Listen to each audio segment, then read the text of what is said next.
नमस्कार मित्रांनो, आजच्या या विशेष चालू घडामोडींच्या विश्लेषण सत्रात तुमचं खूप खूप स्वागत आहे. आजचं आपलं हे सत्र सुरू करण्यापूर्वी जरा विचार करा. भारताची अर्थव्यवस्था तब्बल $30 ट्रिलियन महाकाय टप्पा कसा गाठणार आहे? किंवा महाराष्ट्र सरकारचा AI म्हणजेच कृत्रिम बुद्धिमत्तेवरील 10,000 कोटी रुपयांचा ऐतिहासिक जुगार राज्याचं भविष्य कसं बदलेल? आणि आफ्रिकेत घडलेली एका देशाच्या संरक्षण मंत्र्यांचीच अत्यंत धक्कादायक हत्या जागतिक राजकारणाबद्दल काय सांगते? आजच्या 3 मे 2026च्या या सत्रात आपण अशाच अत्यंत महत्त्वाच्या घडामोडींचा सखोल वेध घेणार आहोत. स्पर्धा परीक्षांचा अभ्यास करणाऱ्या प्रत्येकासाठी हे विश्लेषण खूप महत्त्वाचं ठरणार आहे. चला तर मग वेळ न दवडता थेट सुरू करूया. $30 ट्रिलियन. हो, तुम्ही अगदी बरोबर ऐकलत. हा आकडा खरोखरच थक्क करणार आहे, नाही का? पण हेच आपल्या भारताच्या भविष्याचं एक अतिशय महत्त्वाकांक्षी लक्ष्य आहे. नीती आयोगाने नुकताच DPI at 2047 नावाचं एक नवीन आणि सर्वसमावेशक रोडमॅप प्रसिद्ध केला आहे. आता तुम्ही म्हणाल, या रोडमॅपचं नेमकं उद्दिष्ट काय आहे? तर भारताला स्वातंत्र्याच्या 100व्या वर्षापर्यंत म्हणजेच 2047 सालापर्यंत तब्बल $30 ट्रिलियन भक्कम अर्थव्यवस्था बनवणे. नीती आयोगाने तयार केलेला हा विशाल आराखडा भारताच्या भविष्यातील आर्थिक प्रगतीसाठी एक खराखुरा गेम चेंजर ठरणार आहे. आता पाहूया आजचा आपला अजेंडा काय असणार आहे, जेणेकरून तुम्हाला ही सगळी माहिती लक्षात ठेवायला सोपी जाईल. आपण या घडामोडींची 4 मुख्य विभागांत विभागणी केली आहे. पहिला विभाग असेल राष्ट्रीय आणि राज्य घडामोडी, दुसरा तंत्रज्ञान आणि AI, तिसरा आंतरराष्ट्रीय आणि संरक्षण घडामोडी आणि आपला शेवटचा विभाग असेल महत्त्वाचे दिवस आणि क्रीडा क्षेत्रातील बातम्या. चला तर मग आपल्या पहिल्या विभागाकडे वळूया, राष्ट्रीय आणि राज्य घडामोडी. आणि याची सुरुवात आपण एका खूप मोठ्या आकड्याने करणार आहोत. 10,000 कोटी रुपये. महाराष्ट्र राज्याने आपली स्वतःची कृत्रिम बुद्धिमत्ता धोरण 2026 म्हणजेच AI पॉलिसी 2026 नुकतीच मंजूर केली आहे. आणि यासाठी राज्य सरकारने तब्बल 10,000 कोटी रुपयांची महाकाय गुंतवणूक प्रस्तावित केली आहे. हा एवढा मोठा आकडाच आपल्याला सांगतोय की महाराष्ट्र सरकार भविष्यातील तंत्रज्ञानाबाबत किती गंभीर पावलं उचलत आहे. आता या नवीन AI धोरणाची मुख्य उद्दिष्टे काय आहेत ते थोडक्यात पाहूया. पहिलं म्हणजे राज्यात नवकल्पना म्हणजेच इनोव्हेशनला प्रोत्साहन देणे आणि उद्योगांना भक्कम पाठिंबा देणे. दुसरं उद्दिष्ट खूप महत्त्वाचं आहे, महाराष्ट्राला भारतातील एक प्रमुख AI हब म्हणून प्रस्थापित करणे. आणि तिसरी सर्वात महत्त्वाची गोष्ट म्हणजे AI संबंधित क्षेत्रांमध्ये तरुणांसाठी तब्बल 1.5 लाख रोजगाराच्या नवीन संधी निर्माण करणे. बरं, हे चालू असताना राज्याचे मुख्यमंत्री कोण आहेत? श्री देवेंद्र फडणवीस. आणि राज्यपाल आहेत श्री विष्णुदेव वर्मा. हे 2 फॅक्टसुद्धा नोट्समध्ये नक्की अपडेट करून ठेवा. आता थोडं एका गंभीर आणि न्यायव्यवस्थेशी संबंधित घडामोडीकडे वळूया. कॅश स्कॅन्डल प्रकरणामुळे नुकतेच चर्चेत आलेले न्यायमूर्ती यशवंत वर्मा यांनी 24 एप्रिल 2026 रोजी राष्ट्रपतींकडे आपला राजीनामा सोपवला आहे. सगळ्यात महत्त्वाची बाब म्हणजे संसदेमध्ये त्यांच्याविरुद्धची महाभियोगाची म्हणजेच इम्पीचमेंटची कारवाई अगदी अंतिम टप्प्यात आली होती आणि बरोबर त्याच वेळी त्यांनी हा राजीनामा दिला आहे. भारतीय न्यायव्यवस्थेच्या इतिहासातली ही एक अतिशय संवेदनशील आणि मोठी घडामोड मानली जात आहे. अर्थव्यवस्थेच्या आघाडीवर आणखी एक मोठी बातमी आहे. रिझर्व्ह बँक ऑफ इंडियाने म्हणजेच RBIने वन मोबिक्विक सिस्टम्सला non banking financial company NBFC परवाना अधिकृतपणे मंजूर केला आहे. आता याचा सरळ अर्थ काय होतो? तर आता मोबिक्विकला त्यांची मोबिक्विक फायनान्शियल सर्व्हिसेस नावाची स्वतःची कर्ज देणारी शाखा सुरू करता येईल. यामुळे मोबिक्विक नवीन कर्ज उत्पादने वेगाने बाजारात आणू शकेल आणि पर्यायाने त्यांच्या नफ्याचे प्रमाण देखील खूप वेगाने वाढेल. ओके, आता आपण आपल्या दुसऱ्या विभागाकडे जाऊया, तंत्रज्ञान आणि कृत्रिम बुद्धिमत्ता. कारण भविष्य आता खरोखरच इथे आलंय. ही नवीन प्रणाली खरोखरच भन्नाट आहे. याचं नाव आहे वांकी AI, VANKI. याचा फुल फॉर्म जरा काळजीपूर्वक ऐका. Multilingual voice AI for nation wide की इंटरव्हेन्शन. बंगलोर शहरातल्या पोलिसांनी ही जबरदस्त प्रणाली त्यांच्या नम्मा 11 या आपत्कालीन सेवेमध्ये नुकतेच सुरू केली आहे. आता ही सिस्टम नक्की करते काय?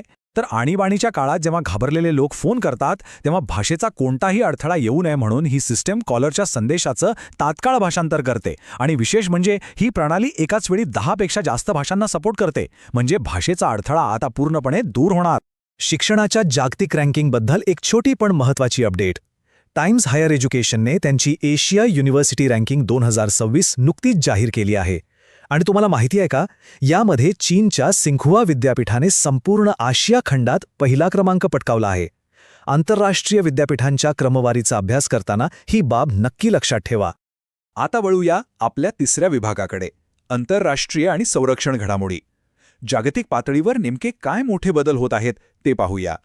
पर्यावरणाच्या आघाडीवर एक अतिशय मोठी आणि सकारात्मक बातमी आहे आणि फ्रान्सने यात मोठी आघाडी घेतलीय. हवामान बदलाशी लढण्यासाठी फ्रान्सने एक महत्वाकांक्षी आराखडा तयार केलाय. कोलंबिया देशातल्या सांता माल्टा येथे झालेल्या एका आंतरराष्ट्रीय परिषदेत त्यांनी हा रोडमॅप जगासमोर मांडला. या आराखड्यानुसार फ्रान्स 2030 पर्यंत कोळशाचा, 2045 पर्यंत तेलाचा आणि 2050 पर्यंत नैसर्गिक वायूचा वापर टप्प्याटप्प्याने पूर्णपणे बंद करणार आहे. जीवाश्म इंधनावरील अवलंबित्व कमी करण्यासाठी फ्रान्सने उचललेलं हे एक प्रचंड मोठं पाऊल आहे. आजकाल इलेक्ट्रिक वाहनांची किती चर्चा असते हे तुम्हाला माहितीच आहे, आणि या वाहनांच्या बॅटरीसाठी लिथियम हे अत्यंत महत्त्वाचं असतं. म्हणूनच आता फिनलंडने कॅलिबर प्रकल्प सुरू केला आहे. हा युरोपचा पहिला पूर्णपणे एकात्मिक लिथियम प्रकल्प आहे, जो कोकोला या ठिकाणी उभारला गेलाय. आता एकात्मिक किंवा इंटिग्रेटेड म्हणजे नेमकं काय, तर इथे लिथियमचं खाणकाम, त्यावरची प्रक्रिया आणि शुद्धीकरण हे सगळं एकाच छताखाली होणार आहे. या प्रकल्पाचं मुख्य उद्दिष्ट काय आहे? दरवर्षी तब्बल 15,000 टन बॅटरी ग्रेड लिथियम तयार करणे. हे प्रमाण संपूर्ण युरोपच्या एकूण गरजेचा तब्बल 10% इतकं असेल. आहे की नाही हा एक गेम चेंजर प्रोजेक्ट? भारताच्या संरक्षण क्षेत्राचा विचार करता ही एक अत्यंत अभिमानाची गोष्ट आहे. मेघालय राज्य पहिल्या प्रगतीचा लॉ फुल फॉर्म नक्की लिहून घ्या. Partnership of regional armies for growth and transformation in the Indian Ocean region. ह्या भव्य सरावाचा मुख्य उद्देश काय आहे, तर हिंदी महासागर क्षेत्रातील प्रादेशिक देशांच्या सैन्यांमध्ये एकमेकांबद्दलचा विश्वास वाढवणे आणि परस्पर सहकार्य आणखी मजबूत करणे. आता जागतिक सुरक्षेच्या संदर्भात एक अतिशय दुःखद आणि धक्कादायक घटना जी एप्रिल 2026 मध्ये घडली आहे. आफ्रिकन देश मालीमध्ये दहशतवादी आणि बंडखोरांनी मिळून एकाच वेळी अनेक लष्करी तळांवर अचानक हल्ले चढवले. त्यांनी या महत्त्वाच्या तळांवर ताबा तर मिळवलाच, पण या हिंसक घटनेदरम्यान त्यांनी चक्क माली देशाच्या संरक्षण मंत्र्यांचीच हत्या केली. एका संरक्षण मंत्र्याची अशा प्रकारे झालेली हत्या ही त्या प्रांतातील सुरक्षेची किती भयानक आणि अस्थिर परिस्थिती आहे हेच स्पष्ट करते. चला आता आपण आपल्या शेवटच्या विभागाकडे येऊया, महत्त्वाचे दिवस आणि क्रीडा क्षेत्रातील घडामोडी. क्रीडा क्षेत्रातून आलेली ही एक अतिशय भारी आणि ऐतिहासिक बातमी आहे. रितिका श्री या भारताच्या पहिल्या ट्रान्सजेंडर क्रिकेट पंच म्हणजेच अंपायर बनल्या आहेत. त्या मूळच्या तामिळनाडूमधील सालेम इथल्या रहिवाशी आहेत. क्रिकेटच्या मैदानावर झालेला हा बदल खरोखरच अत्यंत स्वागतार्ह, समावेशक आणि प्रगतिशील आहे. रितिका श्री यांचं खूप खूप अभिनंदन. आता या स्लाइडवर थोडं बारकाईने लक्ष द्या, कारण परीक्षेत आपला सर्वात जास्त गोंधळ इथेच उडतो.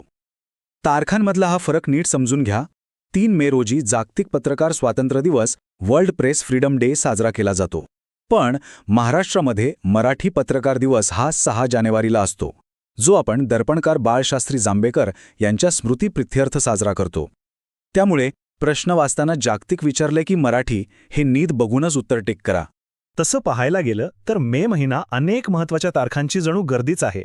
पण परीक्षेच्या दृष्टिकोनातून आपण काही मोजके हेवी हिटर्स निवडलेत, जे तुम्हाला तोंडपाठ असायलाच हवेत. 1 मे आंतरराष्ट्रीय कामगार दिवस आणि आपला महाराष्ट्र दिन. 11 मे राष्ट्रीय तंत्रज्ञान दिवस. 16 मे सशस्त्र सेना दिवस. 22 मे जैविक विविधतेसाठी आंतरराष्ट्रीय दिवस, हा खूपदा विचारला जातो. आणि 31 मे तंबाखू विरोधी दिवस. हे सगळे दिवस तुमच्या नोट्समध्ये आत्ताच्या आत्ता हायलाईट करून ठेवा. आणि आता वेळ झाली आहे आजच्या प्रश्नमंजुषेची.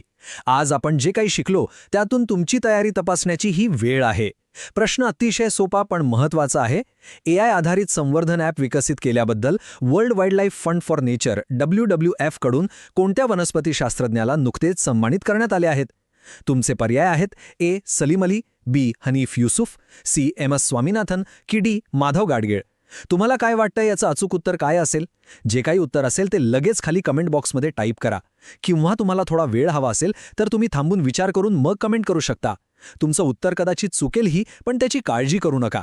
प्रयत्न करणं सर्वात महत्त्वाचं आहे, कारण याच सरावाने तुमचा अभ्यास पक्का होणार आहे. या प्रश्नाचं अचूक उत्तर आपण आपल्या उद्याच्या सत्रात नक्कीच पाहूया. तोपर्यंत असाच मन लावून अभ्यास करत रहा, नवीन गोष्टी शिकत रहा. धन्यवाद आणि ऑल द बेस्ट.